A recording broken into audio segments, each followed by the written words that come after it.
Shabbat Shalom, everybody. Shabbat Shalom. So wonderful to see all of the ponims, the faces here in CBH, and also all of you on Zoom from everywhere. And we are just so happy that you're here. Please feel free to use the chat for those of you who are on Zoom or YouTube. And for those of you who are here in person, these masks, which are so uncomfortable and which hide our beautiful faces partially, are our safety. So please make sure that it's secure and above, not below the nose, and below, not above the chin. And we will all keep each other safe, as is our commitment to do with our Brit Briut. On November 9th, 1938, a 2-day government-sponsored pogrom began, during which the Nazis burned more than 1,400 synagogues and Jewish institutions in Germany and Austria. This was the first official state-sponsored violence against the Jewish people. 30,000 Jewish men were arrested and interned in concentration camps. Hundreds of Jewish businesses, maybe thousands, were destroyed. We know that 72 people died, but many, many more than that did, many by suicide, shocked by the turn of events. Tonight is marking, this is the Shabbat of the week of the 83rd anniversary of Kristallnacht, and we pay homage to that date in our history, the night of broken glass. Benny Gantz, the Prime Minister-to-be of Israel, if the government actually turns over, said, "Tonight we are reminded of the insufferable price of hatred and the destructive power of human evil. And in the face of forces who wish us harm, we stand firm, strong, and secure in our own country," Israel stating clearly, never again. I invite now Michelle Casper, Steve Kay, and Laurent Adler to come and light a memorial candle. And since there's a reading to be done, I wonder if you could come over here to the microphone and to Gayan's microphone and then light. Would that work?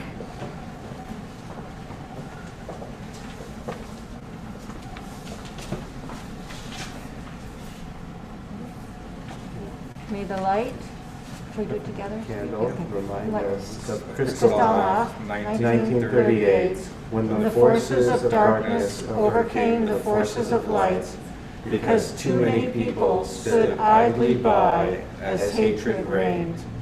Little did these perpetrators and bystanders imagine how far the destruction would spread, how long it would last, and how they and their loved ones would eventually suffer. May this candle be a call to stand up for the poor, the marginalized, the threatened. All are human beings. Each is unique. Each person is a miracle of creation. name.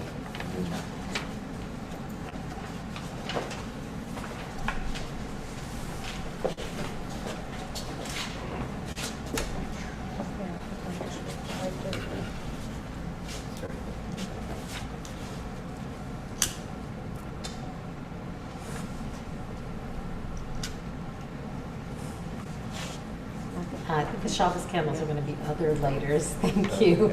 Yasher koach. Now I'd like to call up Bev Corfin and Mariana Kaufman to light the Shabbat candles. And Lauren Rich, you can unmute and join from home if you'd like.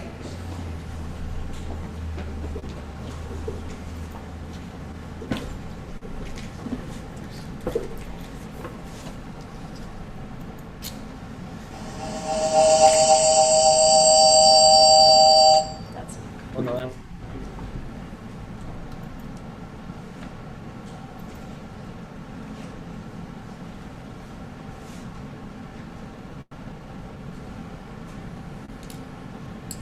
Baruch atah Adonai Eloheinu melech haolam, asher kidshanu b'mitzvotav, v'tzivanu lehadlik ner shel Shabbat. Amen. Shabbat shalom, yasher koach. Shabbat shalom. Turn to page 13 for Shalom Aleichem to begin welcoming in Shabbat. Shalom Aleichem, Malachei Hashem, Malachei Elyon, Melech Malachei HaMelachim HaKadosh Baruch Hu. Bochem Shalom, Malachei Hashalom, Malachei Elyon, V'melech Malachei HaMelachim HaKadosh Baruch Hu. Baruni leShalom, Malachei Hashalom, Malachei Elyon,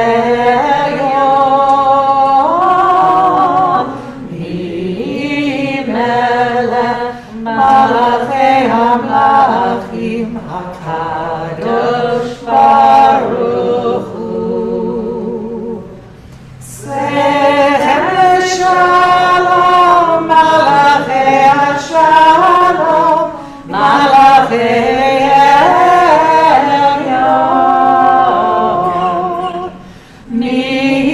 Melech Malachei HaMelachim HaKadosh Baruch Hu.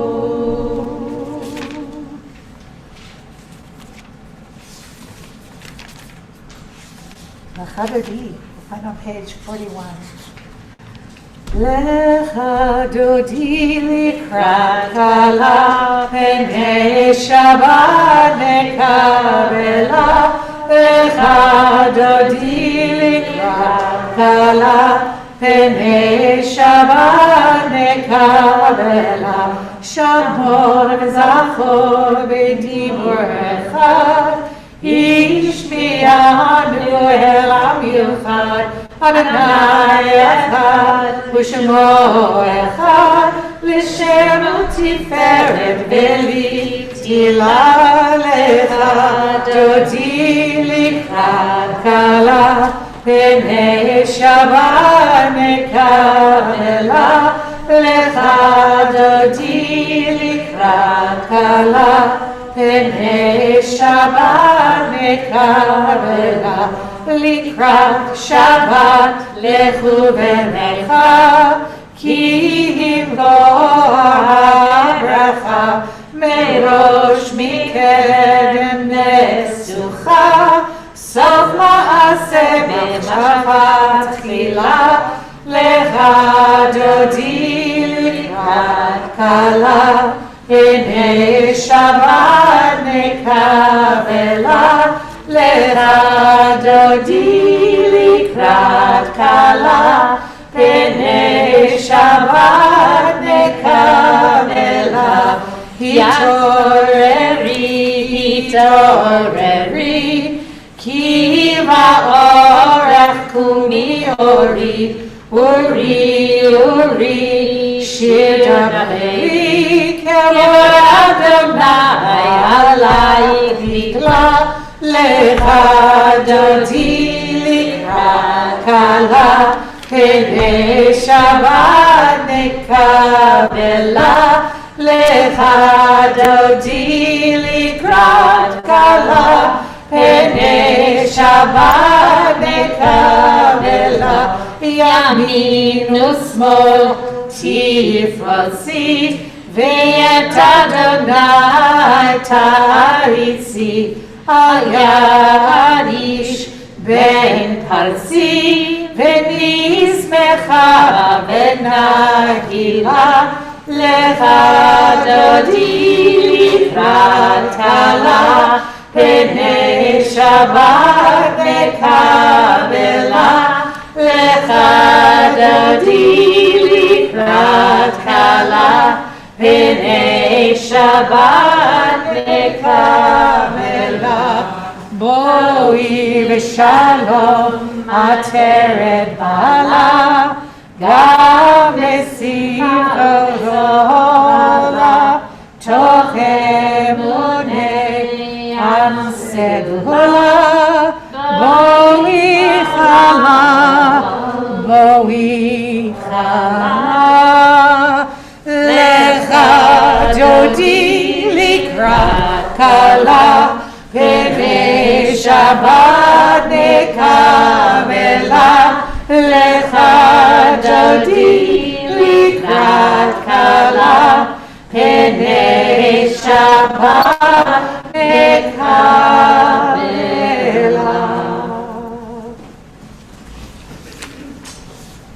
So we welcome the Shabbat bride into our midst, even though we are commemorating extremely sad times in our history. We still make Shabbos every week. And during the worst days of the war, so many people scraped together whatever it was they could to make Shabbos. So we transition now to the evening service to Mariv with Chatzi Kaddish on page 55. I realize that I'm so used to Zoom, where the pages get typed in, that I haven't been saying the pages. Forgive me. We're all in transition all the time. Yitgadal v'yitkadash merabam v'yalmad divrach yirutei v'yamlich malchutei v'chayechom yom v'chon u'chayetecho beit Yisrael b'adala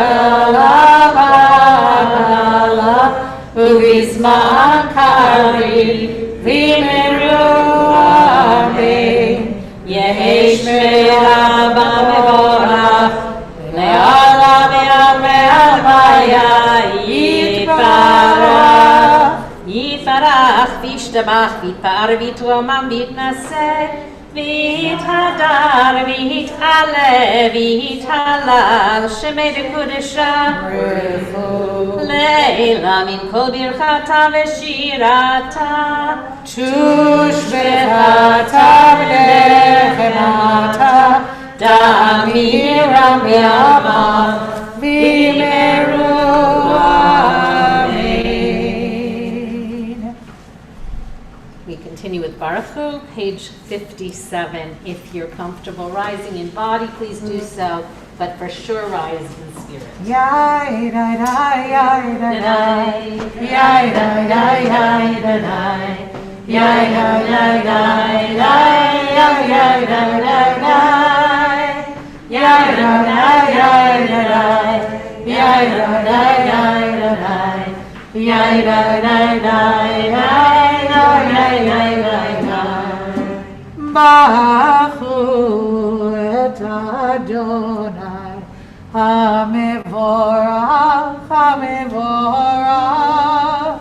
Baruch Adonai, HaMevorach, Le'olam Vaed.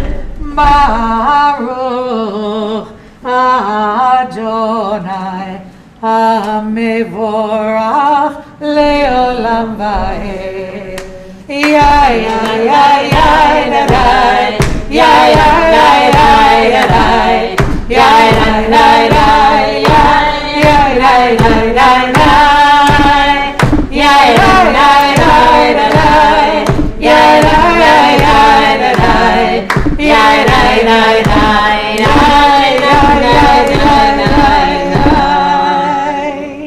You can be seated.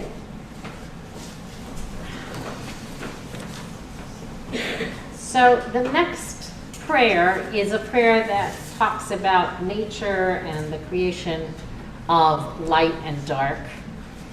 We are going to interpret that by using the words and melody of the poet Hannah Senish, Eli Eli, who wrote these words before she left Palestine, where she had emigrated from Hungary. She was a poet and a writer and a sophisticated young woman, and when the war was going on in her native Hungary, she decided to volunteer to parachute into Hungary to fight the Nazis, and she unfortunately did not survive that, but this poem survives, and it says, "Oh God, my God, I pray that these things never end, the sand and the sea, the rush of the water, the crash of the heavens, the prayer of the heart." You can find it on page 839. Please Oh, join me. Eli,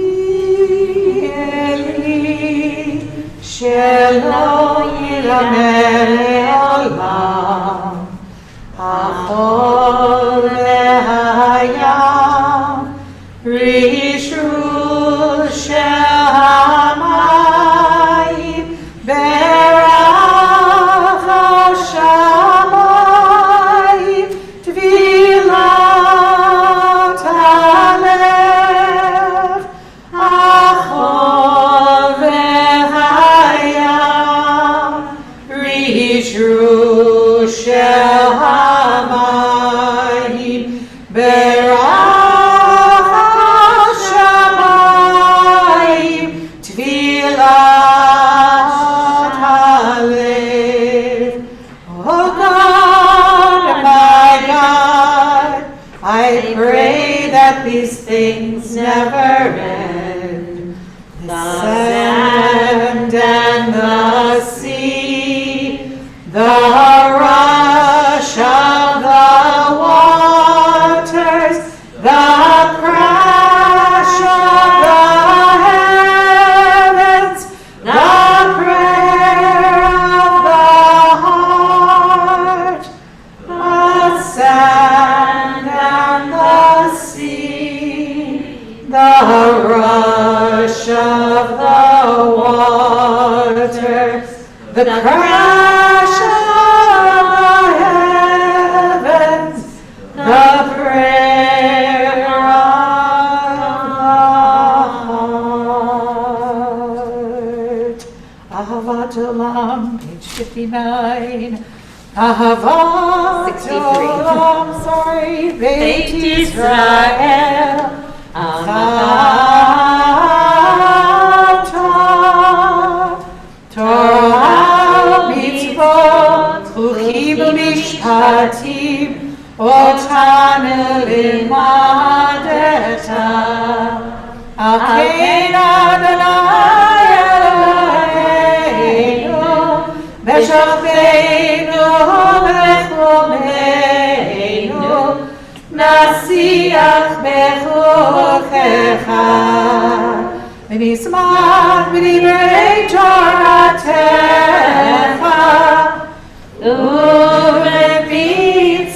ובמצוותיך לעולם ועד. כי כן חיינו ויורך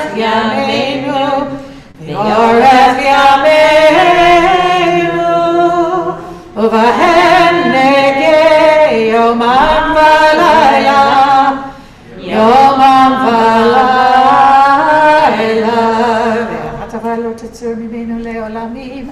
ברוך אתה אדוני, Shema. אוהב עמו ישראל. Amen. Shema on page 65. Shema Yisrael, listen, Israel. Listen for the deepest truth. Adonai Eloheinu, Adonai Echad.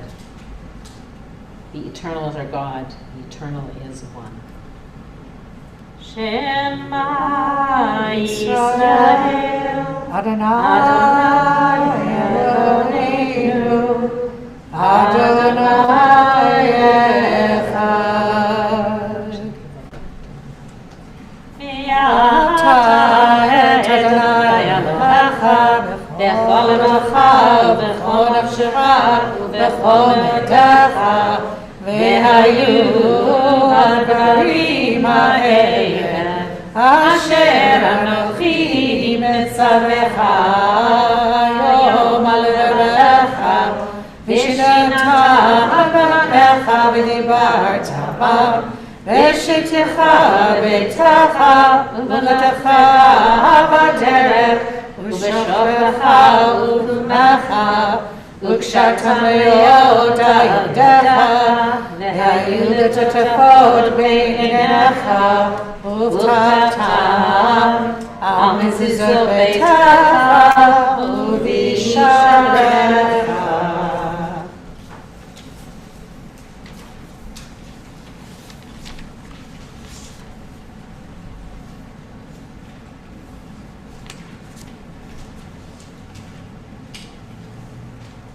Page 79. מי כמוך באלים אדוני, מי כמוך נדר בקודש, נורא תהילות עוד ספר. בחוצך רובנך, חיי הים לפני משה ומרים, זה אלי אנו ואמרו אדוני ימלוך לעולם ועד. ברוך אתה אדוני גד ישראל. Amen. Our peace is tender and vulnerable always. The Hashkivenu always reminds us of this, which is a good thing to remember, that we hold each other closely and dearly, tenderly with vulnerability. May there be a shelter of peace to protect us. Ufros aleinu suchat shlomecha. Amen. Ufros aleinu suchat shlomecha.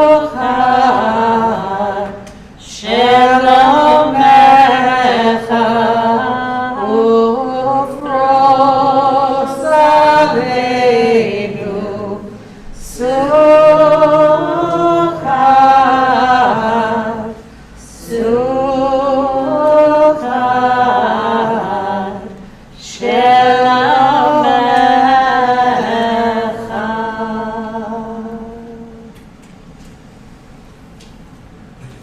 Shabbat is an oasis in the week, and the Amidah, time to just be in silence, is an oasis within the Shabbat service. I invite us to allow ourselves to get quiet, go inside, and just find what is that deep longing, that deep wish that wants to be expressed as a prayer.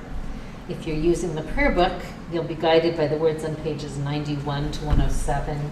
Feel free to also use this time for the words that come from your heart. And if it's comfortable for you to rise physically, please do so. Otherwise, you can do so. Adonai, Adonai, Adonai, Adonai. Adonai, Adonai, Adonai, Sfatai Tiftach. Adonai, Adonai, Adonai, Ufi Yahid. Ufi Yahid Tehilotah.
In commemorating Kristallnacht's anniversary tonight, I could think of nothing more powerful than to hear testimonies, stories of people who experienced those events. So we have first Steve Wolf, who wasn't able to be with us, so he recorded a story from his family. And then Mariana Kaufman, who's done a great deal of interviewing of survivors as well as research on the Holocaust, is going to share narratives of 5 people whom she interviewed and who told her their stories of Kristallnacht. So we will get to connect to what we're commemorating in, I think, a very immediate and powerful way. So first, Steve Wolf. Shabbat Shalom, everyone. I'm sorry I can't be with you this evening. I was asked to say a few words about my interface with the Kristallnacht experience. Some of you may have heard this before, but many of you may not have. This is not really a story of survival in the traditional sense. It's a story of the consequences of Kristallnacht it's had upon my immediate family and me. My parents were both born in Frankfurt, Germany, where they were married in 1933. They were not educated, but my father became a wine merchant.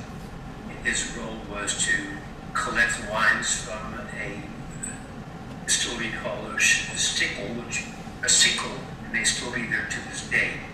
My mother went to finishing school, where she learned to sew and cook, and I gather do other things that prepared a woman to be an acceptable wife back then. As we approached 1938, it became apparent to my mother, who was as much a Jew as she was a German, but not my father, who was far more a German than a Jew, that this man, Adolf Hitler, had an agenda that would not fare well for those of Jewish birth and religion. She asked my father in mid-1938, prior to Kristallnacht, to go to New York at the expense of his company to explore the possibility of exports of their Rhine wines to the United States. Which he did by taking a boat over there and back. While he was gone, she, as a 27-year-old woman, sold virtually everything they owned, which included the home they lived in, most of their goods save for their clothing, and a few important artifacts. Upon my father's return, needless to say, he was outraged. What she told him he should consider doing is to go to all of his customers and retrieve from them the monies that were owed to him of his deliveries. My father was a gentle soul and very likable, and what he would do often in making his deliveries to his customers did not have the funds to pay for the wine. He would just get them the next time. It was no big deal. Between that request and my father's venturing to the customers he served was the occurrence in November of 1938 of Kristallnacht. And as a consequence of that, as you probably all know, it was decreed that those who owed Jews anything did not have to pay. And to some extent, there may be consequences for honoring those past commitments. Nonetheless, Nonetheless, my mother encouraged my father to do so, and as a result, in one occurrence, he was severely beaten, and that resulted in a ruptured kidney. Now, by that time, my mother had already paid with some of the resources that she received from the sales of their property enough money to book a voyage to the United States with a sponsor, a distant relative in Chicago,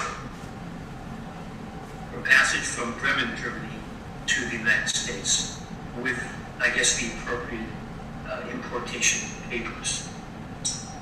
But as a result of my father's ruptured kidney, he became hypertensive and was fairly intensely bedridden.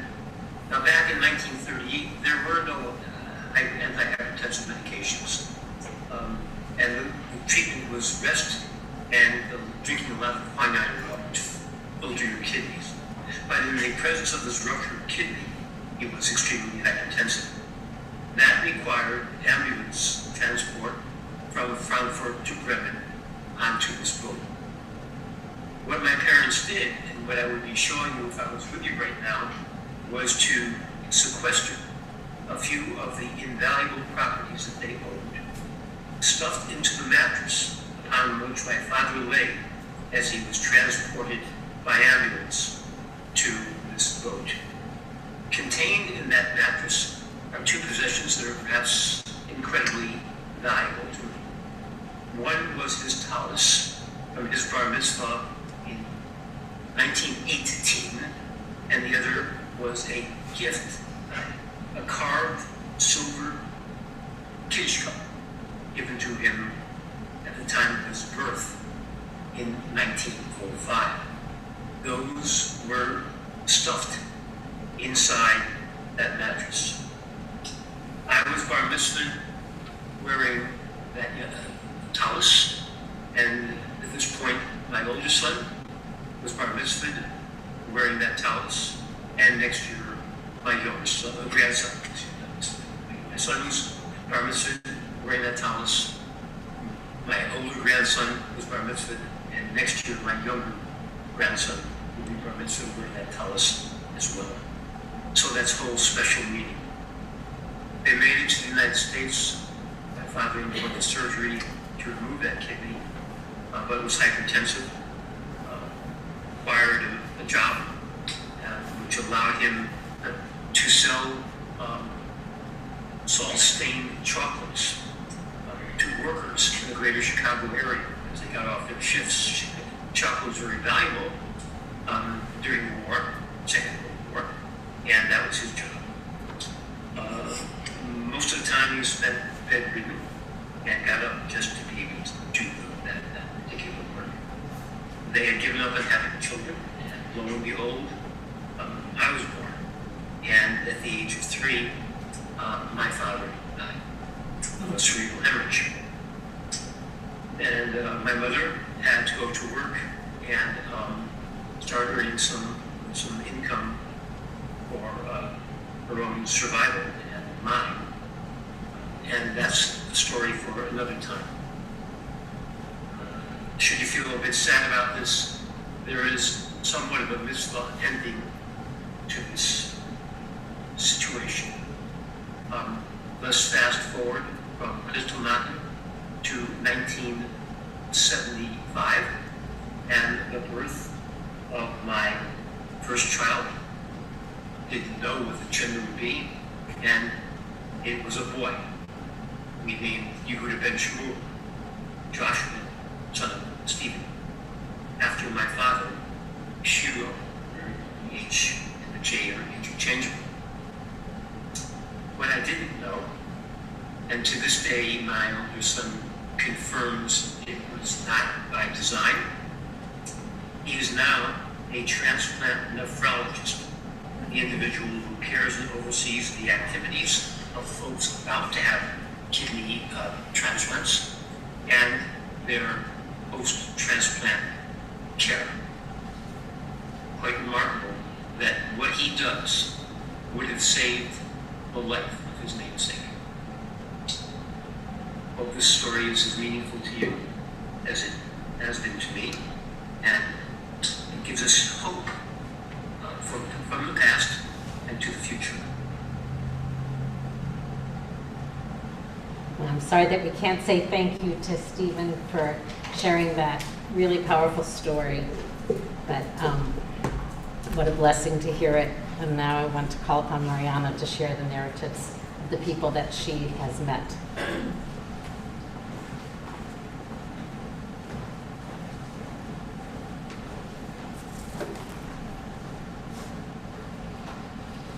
I have been vaccinated and had my booster, but I can't really talk very well without this, so I hope everybody, will that be acceptable to you? And I'll put it back on as soon as I've finished.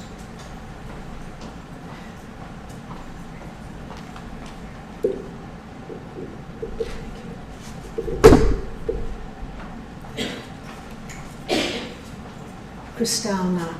What a nice, polite word to describe the horrors of November 9th and 10th, 1938. The night of the broken glass led to hundreds of synagogues in Germany and Austria being looted and burned. On those two nights, Nazi thugs and local police destroyed thousands of small Jewish shops and homes as well, leading to even greater impoverishment of Jewish families. In 2 days and nights, more than 30,000 Jewish boys and men were arrested and taken to concentration camps in Germany. Officially, only 91 Jews died.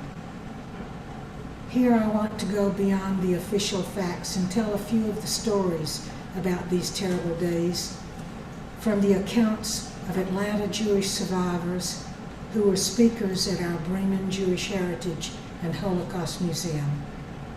Unfortunately, all of these men and women, most of whom lived into their 90s and spoke regularly to groups of students and adults, all of these lovely people have died in the last few years.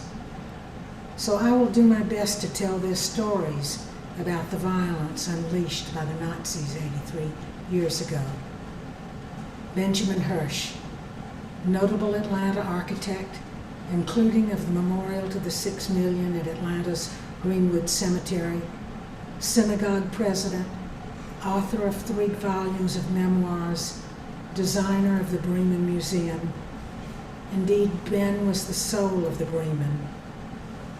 Early one morning in Frankfurt on Main, Germany, in November 1938, Ben's older brother Asher, who often opened the synagogue around the corner from their house, came running into the house saying the synagogue was on fire.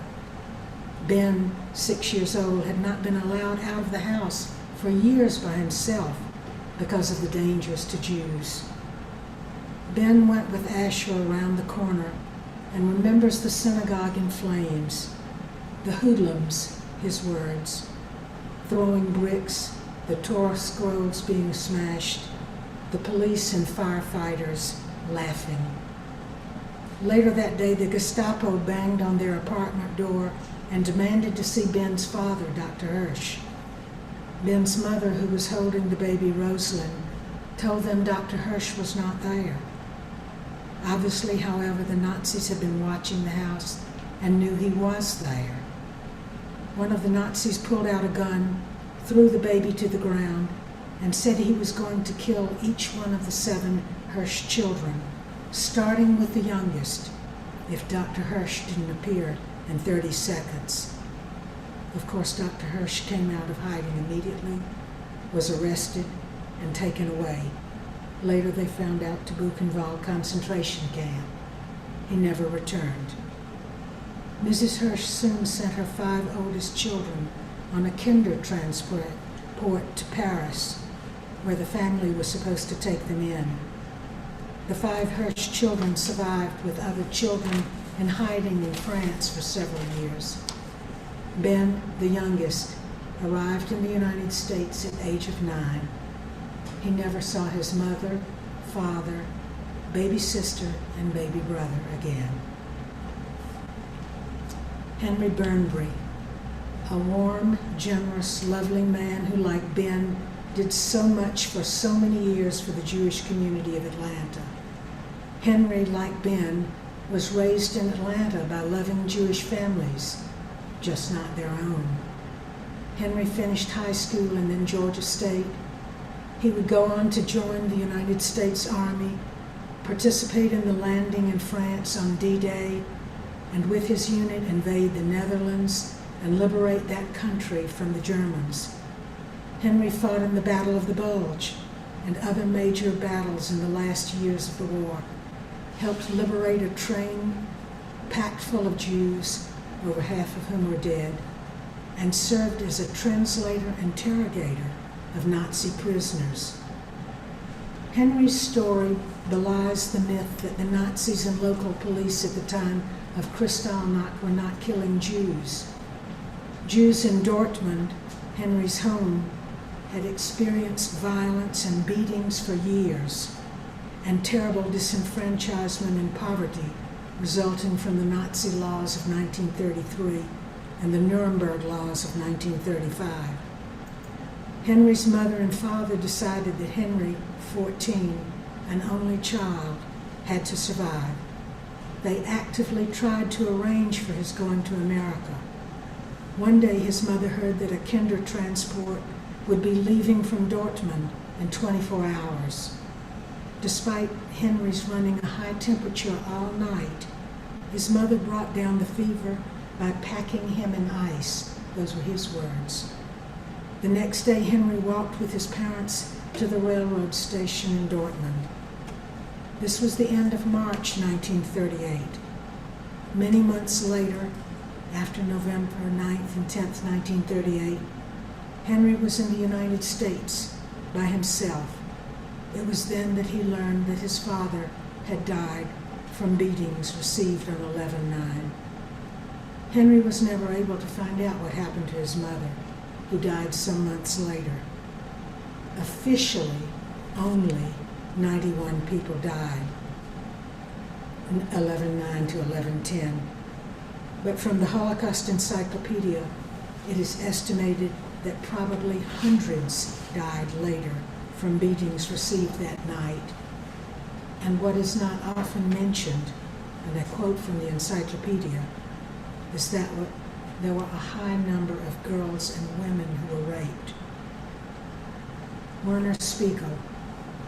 Werner was another survivor speaker at the Bremen, originally from Fürth, Germany. Werner, who lived in Columbus and in Atlanta, thrived in the United States, married, was successful in business, was president of his synagogue, and had children and grandchildren. On Kristallnacht in Fürth, Germany, Werner, his mother, his father, his grandmother, all were arrested and taken to a local prison. Werner was 14 years old. After 2 days in prison, he and his grandmother were released. A few days later, his mother was released, and still later, his father. The family was one of the lucky ones. Werner's older brother, Frank, was already in the United States and was able to help get the family, including a sister, to this country. In the Bremen archives, we have Werner's German passport from 1939 and his certificate of permission to emigrate, also from 1939. I'm telling Werner's story to illustrate that although the violence implied in the Goebbels Edict of November 9th and 10th, 1938, was supposed to be confined to the arrest of Jewish men between the ages of 16 and 60, in reality, beatings, violence, arrests, and imprisonment extended to whomsoever the local Gestapo, SA, and police wished to harm. Herbert Cohn, one of the most generous, lifelong activists at the Bremen Museum, builder of affordable housing for low-income people. Herbert was born and lived with his family in Frankfurt, Germany. Both his father, Leo, and his grandfather, Julius, had served as soldiers in the German army. The family had been in Germany 450 years. During the November 1938 violence, stormtroopers broke into the family's apartment, pushed Herbert's mother to the floor and arrested his father. Herbert was 11 or 12. 3 weeks later, a man knocked on the door of the apartment, dressed only in a raincoat. Herbert started crying. It was his father. Leo's hair had turned white and he had lost 30 pounds.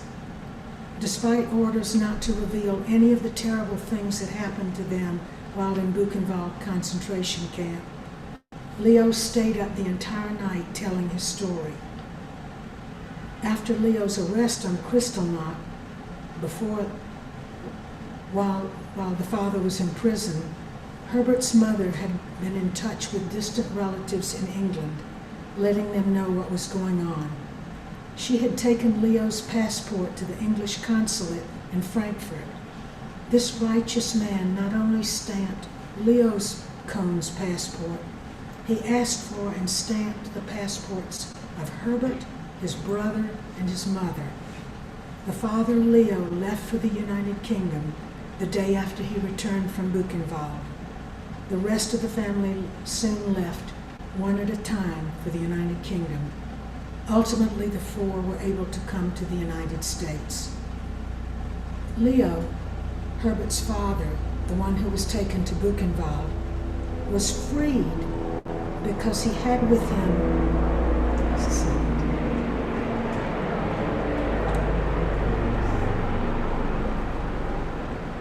He was freed because he had with him not only his Iron Cross for bravery in the German army in World War I, but also a certificate for frontline service.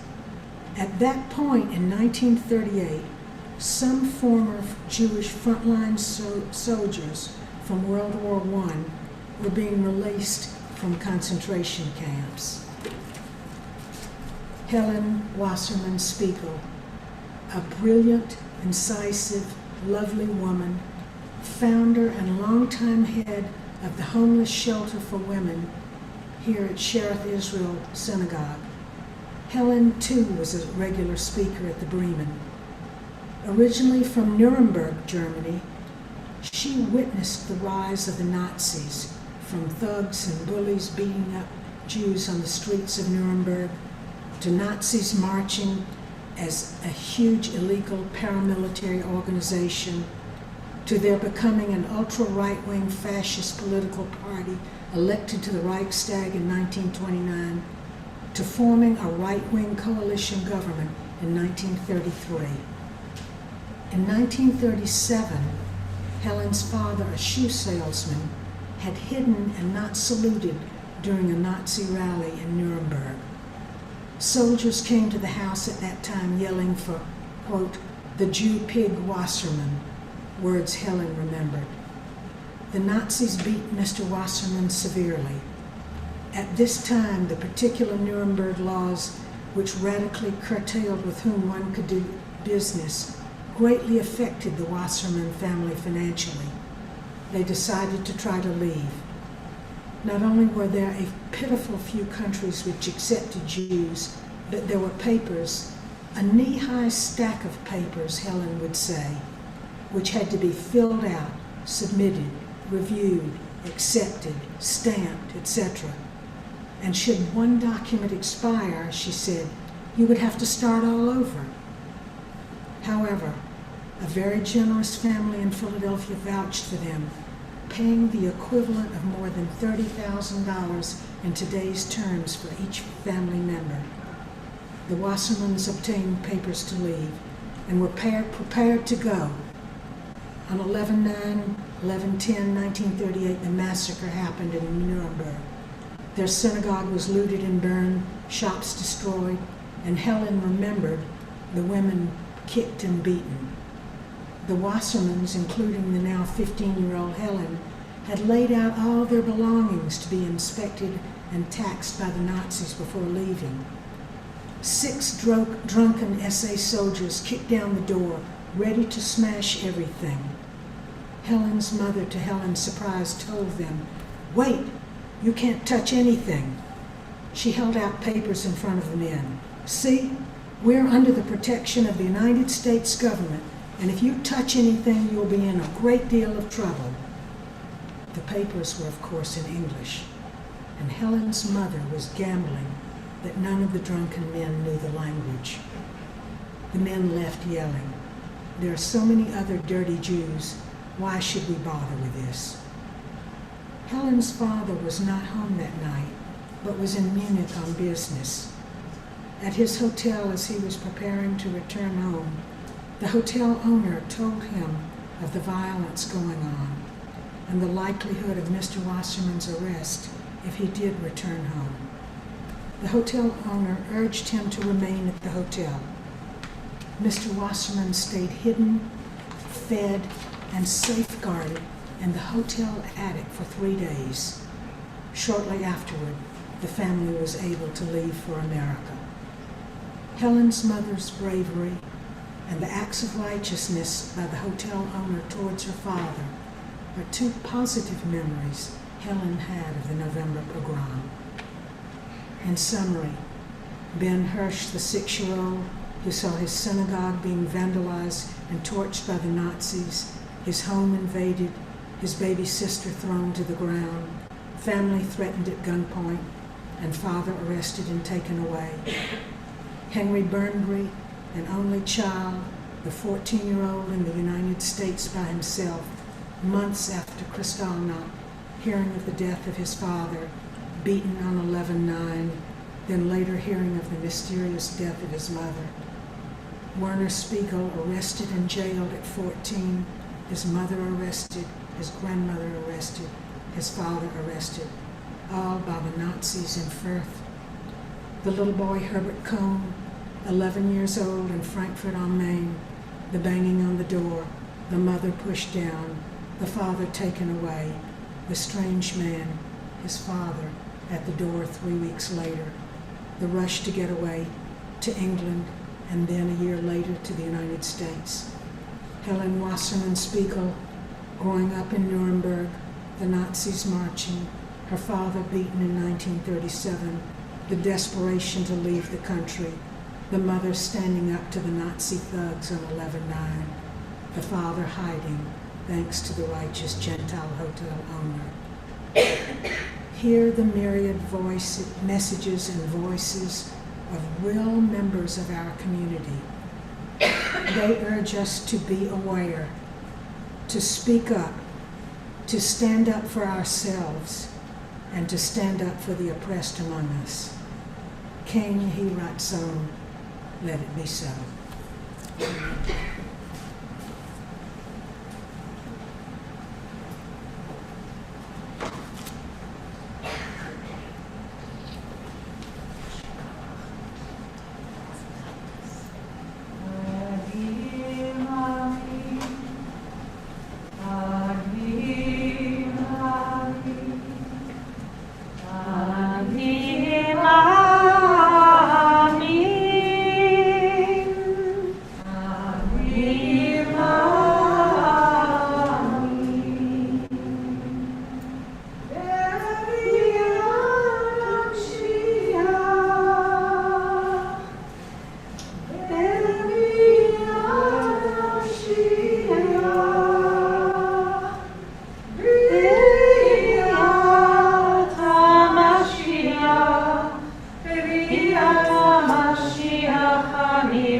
Mariana for telling us those absolutely unimaginable, unforgettable stories of Atlantans.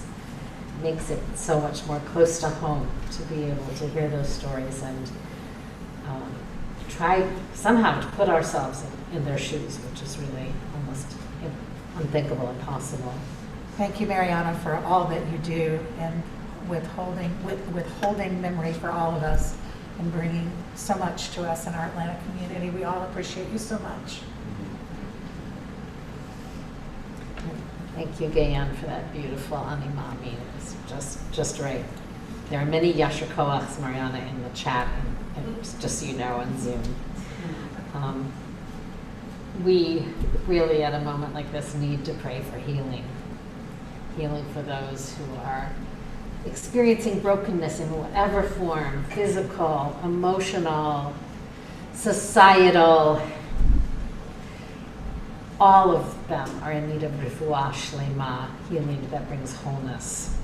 So as we prepare to say Mishaberach tonight, we remember particularly names of those in our community, people whom our community members are praying for healing.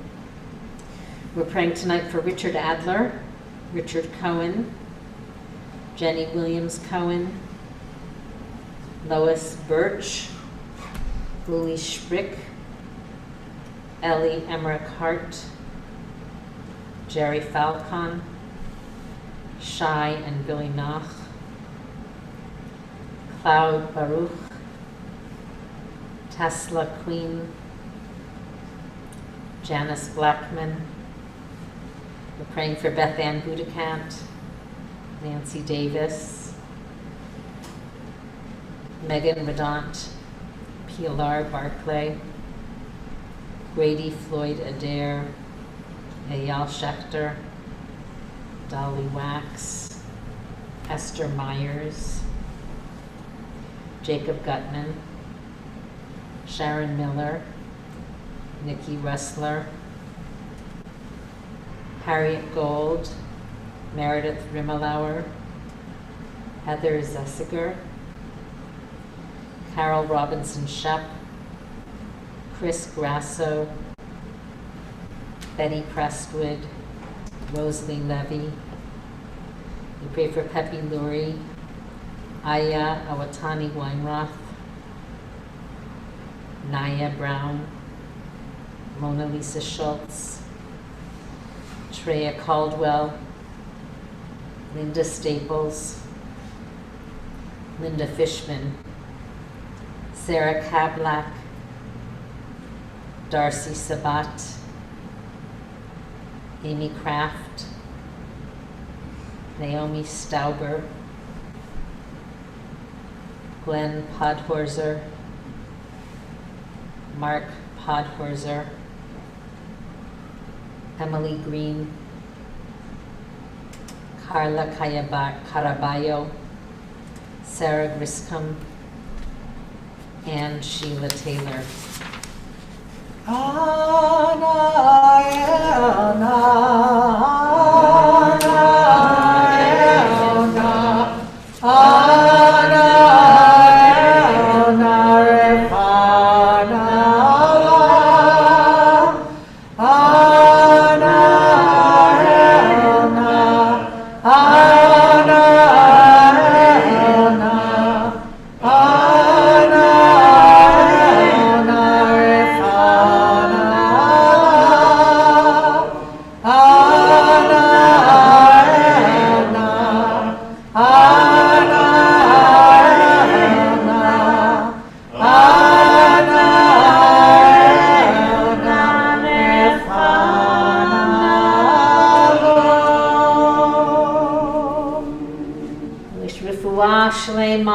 Healing for spirit and healing for body, healing that brings wholeness to all who are suffering. And we say, Amen.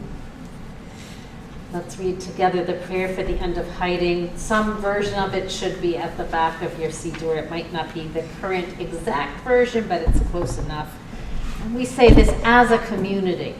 It is our stance on behalf of everyone who has ever had to hide. and on behalf of everyone who as an LGBTQ person or a Jew has not been able to be who they are. As LGBTQ Jews, we are aware of the loss of integrity we suffer due to the pressures of the larger society. We often feel forced into a dishonest presentation of ourselves to ourselves and others. The LGBTQ individuals who feel they must pretend to be something they are not. The Jews who feel they must be alienated from their tradition and community to win larger acceptance. Both are victims of a theft of identity and integrity committed by the sexual, gender-identifying, or religious majority. Creator of the universe, we ask that our hiding draw to an end, that we no longer feel we have to pretend, to promise falsely, to renounce ourselves, and that our fullest creative expression as Jews and as lesbian, gay, transgender, bisexual, and queer people be among the blessings you bestow upon us. Amen.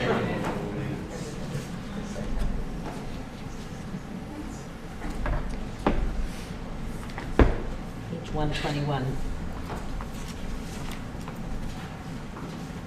Aleinu. Rise in body or in spirit. Aleinu l'shabeach Adon HaKol, l'atei gedula liyotzer Bereshit, shenatan lanu Torah emet, v'chayei olam natan b'tocheinu, v'anachnu korim, mishtachavim u'modim, l'ifnei Melech Malchei Hamlachim, HaKadosh Baruch Hu, V'ne'emar v'haya Adonai, V'melech al kol haaretz, Bayom ha'u,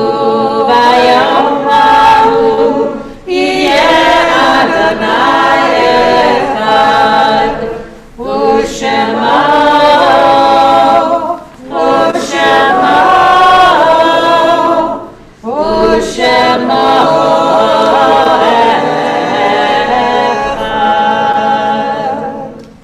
Please be seated and invite Bev Corfin to come forward and offer a reading before we say Kaddish on this occasion.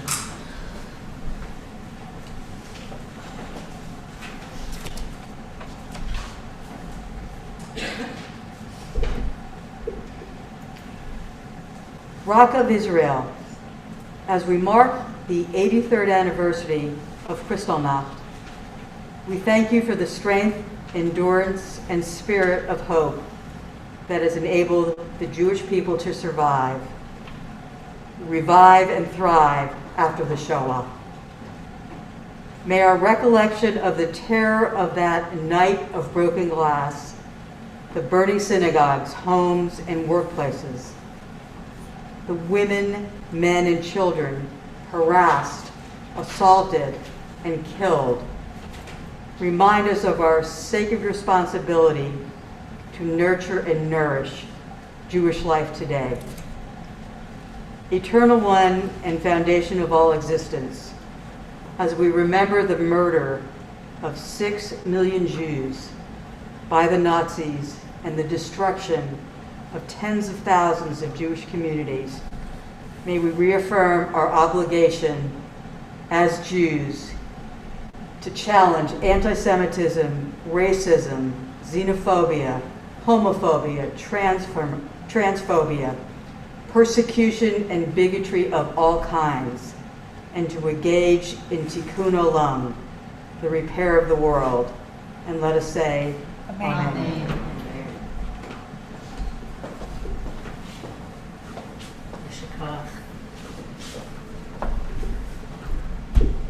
We continue with Mourner's Kaddish. It is the custom in this community that those who are saying Kaddish for someone who died recently or at this time in years past rise and say the first paragraph of the of the Mourner's Kaddish, and then the rest of the community in solidarity will rise after that. So if there's someone for whom you are saying Kaddish and you are here in person, please feel free to say their name. Phil Salt.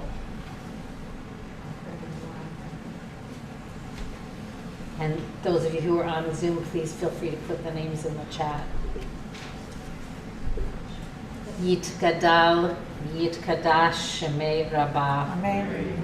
Yalma divra chirutei v'yamlich malchutei b'chayechon v'yomechon v'chayei dechol beit Yisrael ba'agala v'zman kari v'imru Amen.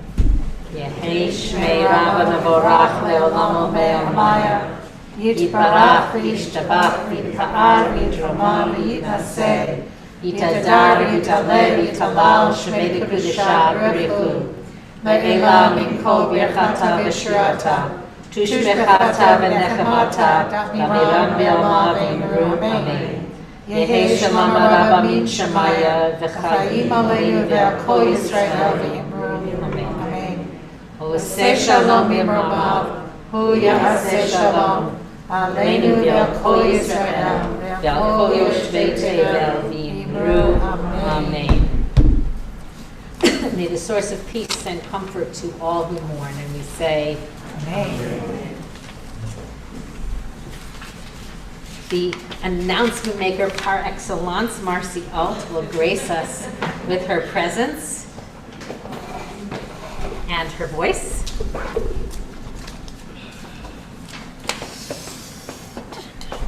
Oh, look at that. You have them too. I didn't even. Shabbat Shalom. Welcome. God, it's so weird to be here in person. I could see y'all too. So we're happy to have so many people from around Atlanta and around the country for our in-person as well as our virtual services. All are invited to our offerings in the coming week. We celebrate the bar mitzvah of Isaac Fink tomorrow at 9:30 a.m. Monday chant will meet at 6:30 p.m. November 15th on Zoom. Mindful Moments meets weekdays at 8:40 a.m. on Zoom. 15-Minute Minyan meets Saturday through Thursday at 8 p.m. on Zoom. Zoom lunchtime Torah study is weekly at noon on Tuesdays. Next weekend services join us in person or online on Friday, November 19th at 6:45 with Rabbi Dale, Gayan, Will Robertson, and a special guest, Zara Zasla. Our youngest members are invited to join Rabbi Dale and Michael Levine for Tat Shabbat on Saturday, November 20th at 9:30. Yay. We have many exciting offerings coming up. Register for the untold story of the women resistance fighters in Hitler's ghettos. It's a Grippling program about ghetto girls, a cadre of young women, some in their teens, who worked as covert agents and who organized resistance cells against the Nazis in wartime Poland. This program is tomorrow, Saturday, November 13th at 7 p.m. on Zoom. Hanukkah is coming. Woo-hoo! Check your bet mail for a schedule of events to sure light up your spirit. If you plan on attending any of our in-person services, please visit our website to reserve your spot, as we are limiting the number of attendees to keep everyone COVID safe. While online, please sign the CBH Brit Beirut if you have not already done so. Zoom links to all our public events can be found by clicking the streaming services option at the top of the webpage. Bookmark this page, you'll never be lost. For a full view of our offerings, visit us on the CBH calendar. Bye, guys. Shabbat Shalom, Marcy. Shabbat Shalom. So I just want to add a couple of addenda. Me too. Okay, so tomorrow night's virtual screening of the program on the untold story of women in resistance is on Zoom at 7 p.m. and you can still register. Next Friday night is new member Shabbat. So we're going to be welcoming people who've joined in this past secular calendar year here in person and on Zoom. If you can come to offer a welcome to new members, that would be wonderful. We want everyone to feel so welcome and appreciated. And I want to thank my colleague Gayan for being here tonight and for lending comfort and inspiration through your voice.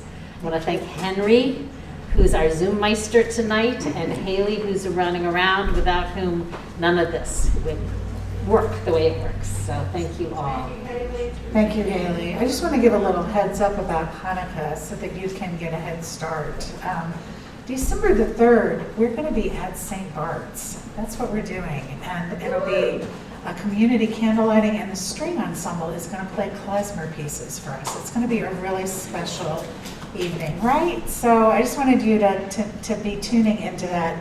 Other wonderful things will be happening around Hanukkah too. And Yeah, Lantern Parade on the Belt Parade on the Line 4th. the next night, Yeah. December 4th. yeah, so For just all check them out. ages. We've got several things going on, but also I'm just going to say hint, hint, Shabbat Shara is going to be really different and a lot of fun, and that's all I'm saying tonight. And it has been added in the chat that we are inaugurating and planting our daffodil garden in Yes. Grant Park on Sunday Yes, morning. I'm so glad you said that. And there might be a few spots left for that. The religious school 4th through 7th graders will be doing the planting. This is part of a project that is worldwide, intended to plant 1.5 million daffodils in memory of the 1.5 million Jewish children who perished in the Holocaust. And it's really just such a beautiful thing. That garden will be CBH's focal point for our programming around Holocaust remembrance going forward. And it's really something very special. Thanks to Julie Fishman and her mom, Linda, for working for years to make it happen. That is awesome. Thank you for making sure that we've talked about that tonight. So I think we might be closing with Oseh Shalom, after which we'll go into the foyer to make Kiddush and Matzah. Oseh Shalom Uyase shalom aleinu ve'al kol Yisrael ve'imru amen. Oseh shalom bimrama Uyase shalom aleinu ve'al kol Yisrael ve'imru amen. Yaseh shalom, shalom aleinu ve'al kol Yisrael. Yaseh shalom, shalom aleinu ve'al kol Yisrael. Yaseh shalom, shalom aleinu ve'al kol Yisrael. Yaseh shalom, shalom aleinu ve'al kol Yisrael. Shabbat Shalom, everyone. Shabbat Shalom. Please join us for Kiddush. Yasher Koach. Safe travels. See you next week. Loved that to Betsy and David and Nomi and Micah and Yali and Davi. Have a good night.